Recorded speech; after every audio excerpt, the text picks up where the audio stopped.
From the Cronkite studios in downtown Phoenix, this is Cronkite News. The American public has anxiously awaited the results of Special Counsel Robert Mueller's investigation for 2 years. Now, a redacted version of the report has finally been released. We break down the top takeaways from the 400-page report. Plus, about a third of Arizona is made up of opportunity zones, or low-income areas where people can get a tax break. Now, what the president has to say about what should be done in these communities. And a hoppy discovery here in Arizona. A new and rare frog fossil has led paleontologists to believe they found a missing link in geological records. Cronkite News starts now. Good evening and welcome to Cronkite News on Arizona PBS. I'm Taylor Rocha. And I'm Bobby Kraus. Thank you for joining us. So that's the bottom line. After nearly 2 years of investigation, thousands of subpoenas, hundreds of warrants, and witness interviews, the special counsel confirmed that the Russian government sponsored efforts to illegally interfere with the 2016 presidential election, but did not find that the Trump campaign or other Americans colluded in those efforts.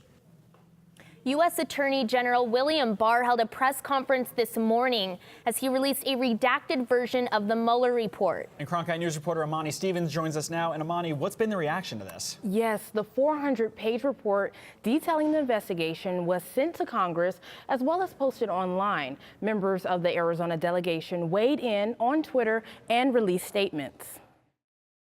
The responses of the long-awaited Mueller report were split down the middle. Representative Andy Biggs took to Twitter to respond to the report. Mr. Barr absolutely stated very clearly that there was no Russian collusion. That was the basis for this whole investigation. Additionally, that they found that the president actually, in spite of his public displeasure with the ongoing Russian investigation and how he felt it was hampering his presidency, they provided literally hundreds of thousands, if not a million documents. There were many witnesses that testified. He instructed his White House to cooperate fully, and so there was no basis for an obstruction of justice charge either. And the reality is that should be the end of it.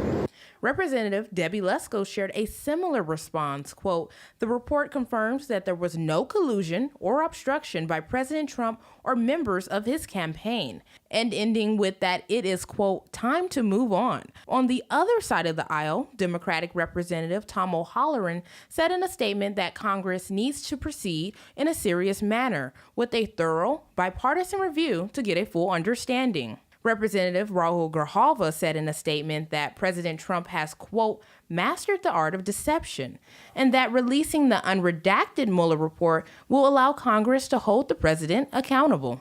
But what's next? An expert in congressional investigations weighed in. It's really up to Congress to decide whether or not it's going to fully investigate both prongs of the Mueller report. First, the extent of Russian interference with our 2016, the prospect of future interference, and what has or hasn't been done to harden our defenses against that sort of behavior. You know, the extraordinary thing about this report is that it's really clear that this is a vulnerability that our nation has, and it's a vulnerability that is not being taken seriously. Now, Amani, it sounds like there's already some concern from Congress. Yes, the chairman of the House Judiciary Committee says he'll be issuing a subpoena for the full special counsel report and the underlying materials. And he's asked Robert Mueller himself to testify before the panel by May 23rd. All right, Amani, thank you so much. And we'll have continuing coverage of the Mueller report on cronkitenews.azpbs.org. Bail or no bail for migrants? There could be at least a partial decision on that issue next week. Right now, there's a temporary stay on the order from U.S. Attorney General William Barr that migrants claiming asylum will be denied bail. Under previous policy, asylum seekers were able to provide proof of legitimate fear about going back to their home country before a judge. A lower court wants to block the policy as a case on the issue is heard. But the government appealed. The Ninth Circuit Court of Appeals scheduled a hearing next week to determine if the block should stand or not. Meanwhile, around 360 migrants surrendered to U.S. Border Patrol officials near Lukeville. This is video of the migrants crossing into the U.S. on Tuesday. Border Patrol officials say the migrants are mostly families from Central America. They were caught on the cameras posted in that area of the border. Agents watched as the group left the buses and walked under a barrier. Well, Arizona is now one step away from joining 49 other states by passing 2 distracted driving bills on the House floor today. HB 2318 and SB 1141 will now need the governor's signature before becoming law. Cronkite News reporter Bayon Wang attended the final reading today and says several state representatives and audience members became emotional. Small cheers and applause followed a rare violin intro to the House floor today. But in the gallery, the family of fallen officer Clayton J. Townsend sit, as they have waited for this day for several months. When Clayton Townsend was performing a routine traffic stop in January, the last thing he should have to worry about was a distracted driver crossing multiple lines of traffic on the 101. Arizona is only one of 3 states that doesn't have a handheld cell phone ban while operating a vehicle, but that is all about to change. It is time for us to keep your eyes on the road and hands off your cell phone. And with that, Mr. Speaker, I vote yes. The Arizona House of Representatives passed House Bill 2318, which would prohibit any handheld cellular device from being used while driving, an issue that hits home for several lawmakers as well. I vote yes in honor of my friend Tony Calabia, who was killed by a truck. The House also passed Senate Bill 1141 by a narrow margin, which would prohibit all forms of distracted driving and is not exclusively limited to cell phone use. In Phoenix, Bayon Wang, Cronkite News. Both bills will now go to Governor Doug Ducey for approval. What is an opportunity zone? Coming up next on Cronkite News. A third of Arizona is made up of low-income areas or opportunity zones where companies can get a tax break for investing in communities needing help. Plus, there could be big changes coming soon to downtown Phoenix. We'll have the details on the new development just voted on by the Phoenix City Council.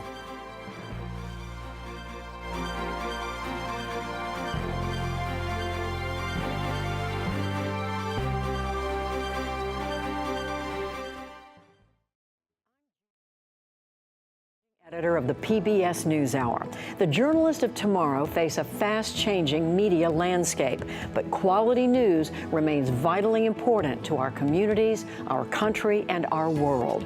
At ASU's Walter Cronkite School of Journalism and Mass Communication, students learn solid, reliable reporting, holding the powerful accountable, and rebuilding the public's trust.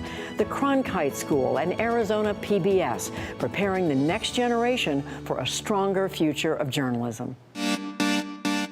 Stay in the know on the go. At Cronkite News, we work hard to report the facts and keep you updated, whether we're on set or on the scene. Taking it from the studio to the field. So I'm here in South Phoenix. In Phoenix, we're just a click away. Follow us on Facebook and Twitter, or find us online at cronkitenews.azpbs.org.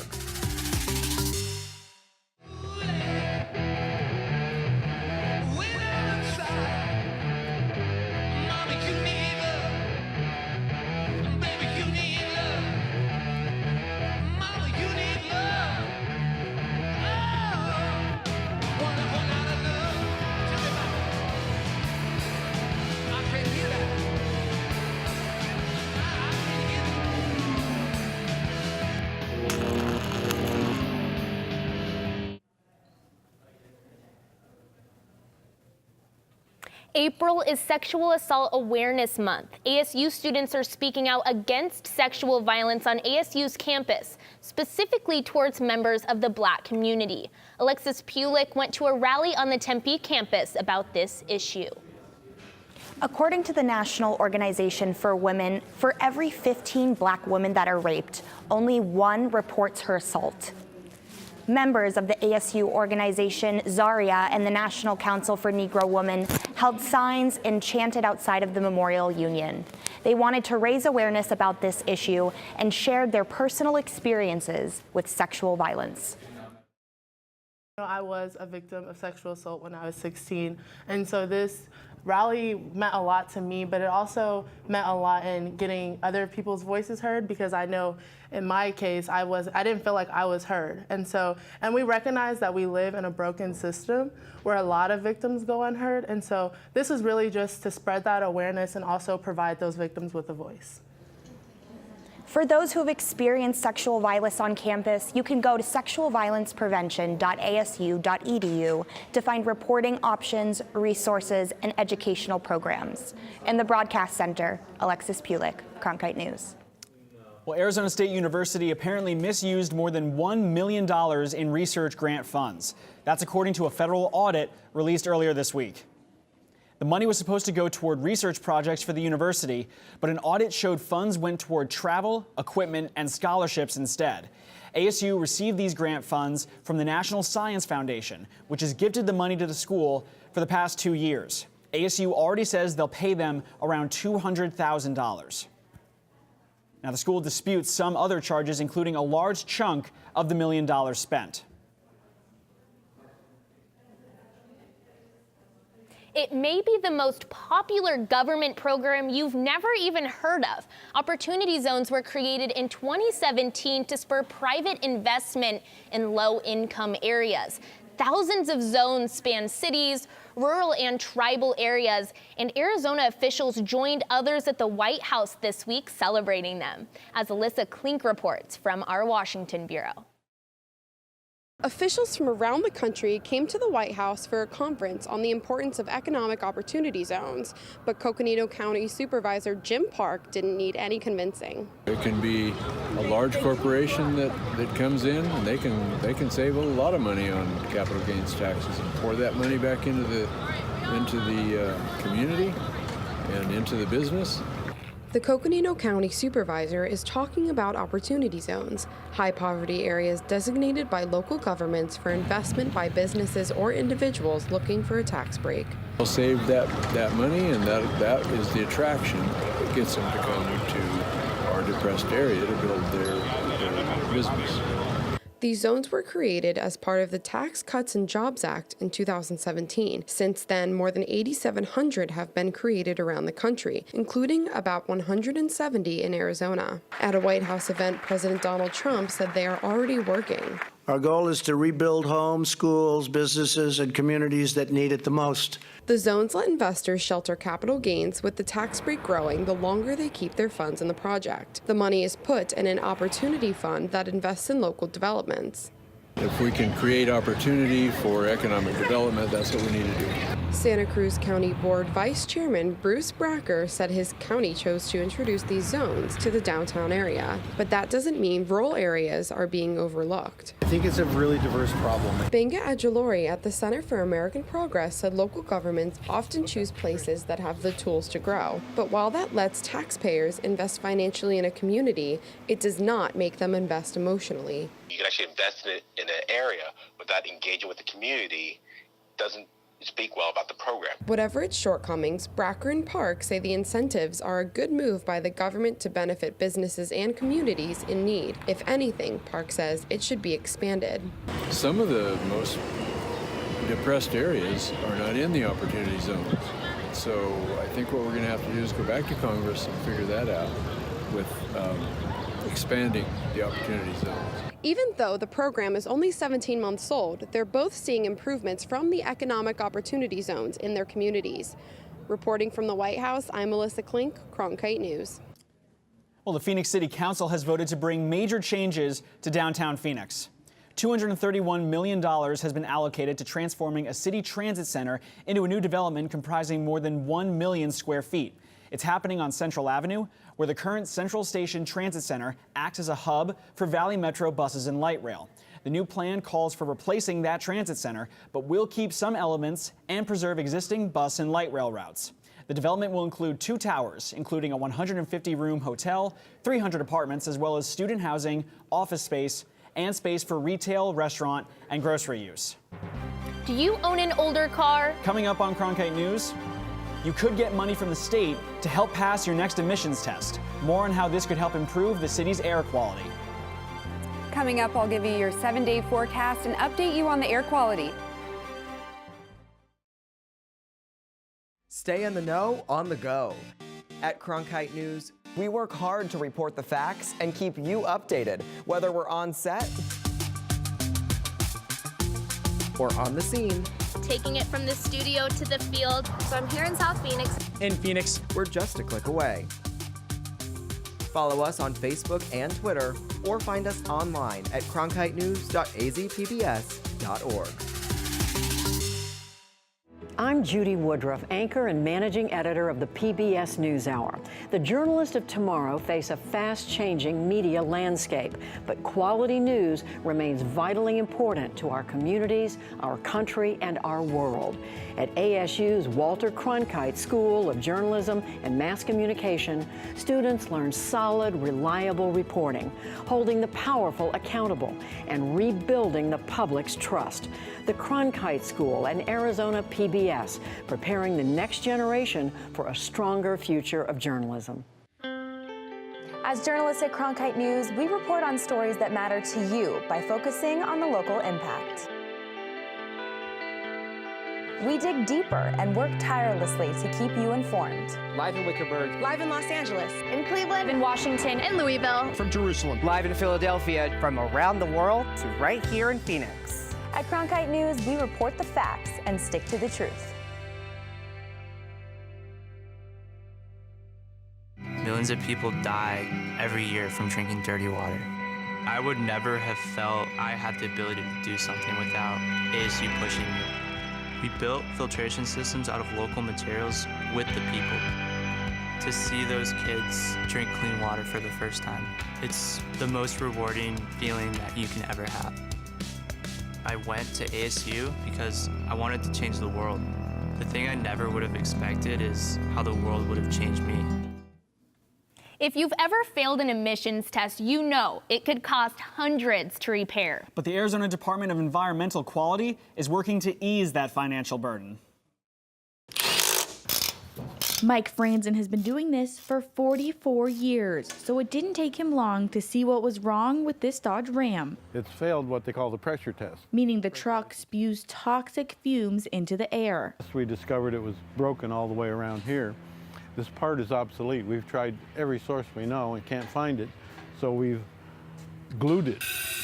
Problem solved. For now. The old vehicles need a tremendous amount of work. They are tremendously unstable. Unstable and often bad for air quality. If everything's fine, then it'll stay. Which is why ADEQ is giving money to people whose older cars are failing emissions tests. The faster we can repair the cars, the faster we can ensure that we have good air quality. ADEQ has funded over 1,200 car repairs this year, but there is still plenty of money to go around. We thought giving away money would be easy. We have tens of thousands of cars a year that are eligible for this. And together, I think we can improve air quality together. The program also helps participating auto repair shops. Certainly we see probably one car a day at least. If you get one more customer, it certainly helps business. But there are ways to make sure your car passes emission tests from the start. Just normal maintenance. You know, go into the glove box, get that factory book out and read that factory book. To avoid a big bill. In Phoenix, Nicole Hernandez, Cronkite News. Up to $550 toward their emission-related repairs if they get work done at a list of approved auto repair shops. Also from the Arizona Department of Environmental Equality, an ozone high pollution advisory has been issued for tomorrow in Maricopa County.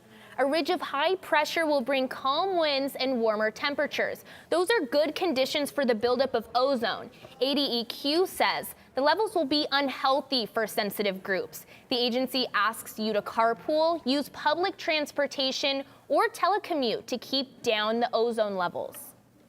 We have Jody Guerrero here with us now. And Jody, how is this air quality impacting our forecast? Well, tomorrow we're actually going to have an active day tomorrow. So they're saying that the air quality is actually going to be unhealthy for certain groups. Tomorrow it's going to be at 101, and today it's actually at 84. Right now we're looking at 90 degrees outside, a few clouds, a little bit of wind, but nothing too crazy. Looking at your temperatures across the state, you're going to see the north is going to be in the 60s, the rim in the 60s and 70s, and then all along the Colorado River, you're going to see low 90s.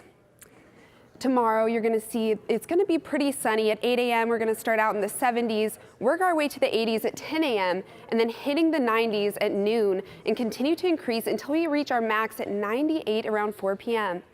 This weekend is also going to be pretty nice. It's going to get hotter, 94 on Saturday, 84 on Sunday. We're getting a little bit cooler, but we get back into the 90s on Wednesday at 94 and 97 on Thursday. So make sure to get outside and enjoy this weather before it starts getting a little bit hotter. I'm Jody Guerrero with your Cronkite News weather update. Well, coming up next on Cronkite News, a possible missing link in geological records from the Triassic period has been discovered right here in Arizona. We talked to the paleontologist who discovered the rare fossil of a very small frog. I'm Judy Woodruff, anchor and managing editor of the PBS NewsHour. The journalists of tomorrow face a fast-changing media landscape, but quality news remains vitally important to our communities, our country, and our world. At ASU's Walter Cronkite School of Journalism and Mass Communication, students learn solid, reliable reporting, holding the powerful accountable, and rebuilding the public's trust. The Cronkite School and Arizona PBS, preparing the next generation for a stronger future of journalism. Stay in the know on the go.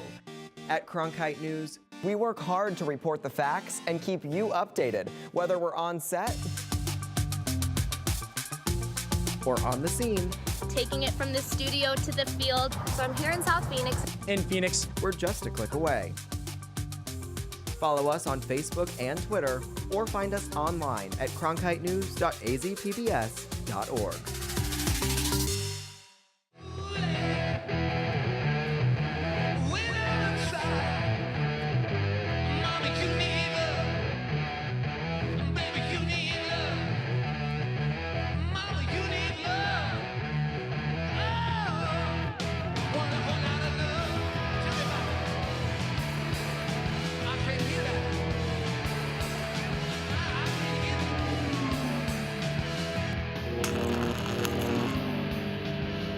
Millions of people die every year from drinking dirty water. I would never have felt I had the ability to do something without ASU pushing me. We built filtration systems out of local materials with the people. To see those kids drink clean water for the first time, it's the most rewarding feeling that you can ever have. I went to ASU because I wanted to change the world. The thing I never would have expected is how the world would have changed me. Paleontologists have made a rare discovery in northern Arizona. Tiny bones of frogs fossilized in rock. Cronkite News reporter Peter Gong joins us now. And Peter, how big of a discovery is this? This is a pretty rare find. Scientists say these frog fragments are the oldest indications of frogs in North America.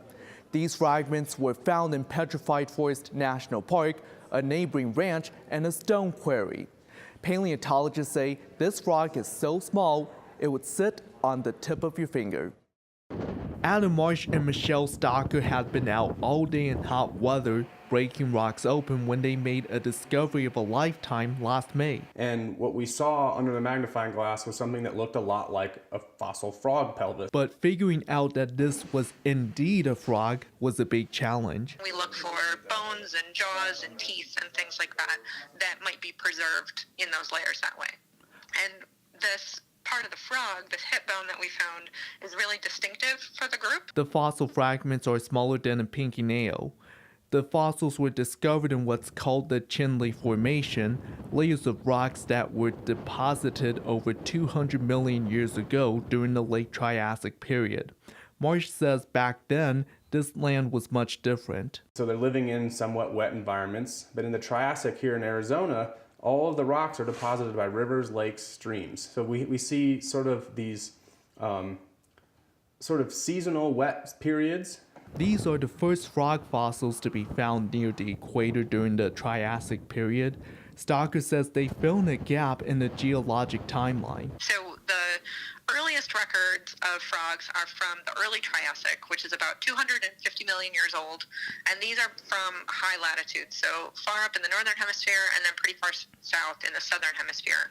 But we didn't have anything in the middle tying those two together. Marsh says between 220 million years ago and 185 million years ago, there was a mass extinction at the end of the Triassic period. What this is potentially indicating is that frogs actually persisted through that extinction in North America.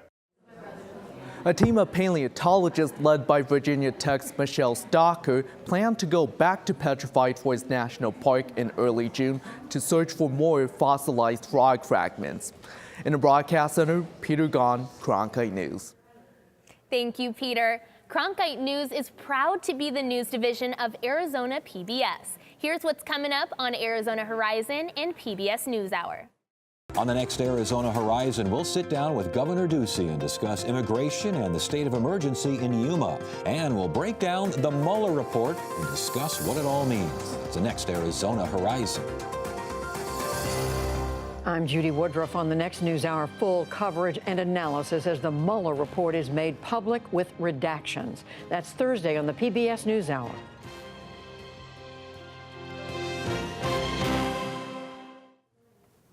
That's it for Cronkite News tonight. Thank you for joining us. For top Arizona stories anytime, go to cronkitenews.azpbs.org.